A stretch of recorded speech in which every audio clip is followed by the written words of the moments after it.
Hi, on this video I'm going to explain to you how to install a Gaulhofer handle onto one of the Gaulhofer windows. Now this window is located in our showroom, so this handle has already been previously installed. Normally it'll come boxed and packaged. You'll have to unpackage it, locate the screws that came with the handle to install it onto the window.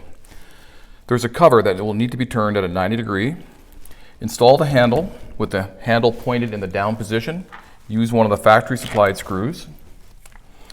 This screw has a Phillips head on it. Now turn the handle to a 90 degrees.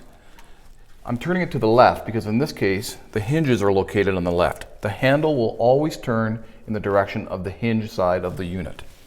Use the second screw.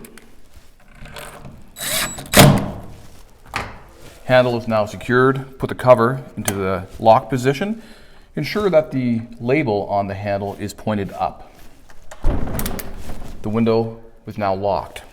To open the window, turn the handle 90 degrees, and as I mentioned earlier, the handle always points towards the hinge side of the unit. The window will now open. Continue on at a 90 degrees to the up position, and the handle facing upwards allows you to tilt the window.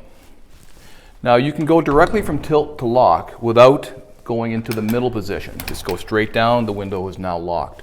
Same when you want to put it into tilt. Bypass the open position, go directly into tilt. Push the window closed, turn the handle to a 90 degree down, allows you to fully open the window. Down always locks the unit. Hope that video was instructional.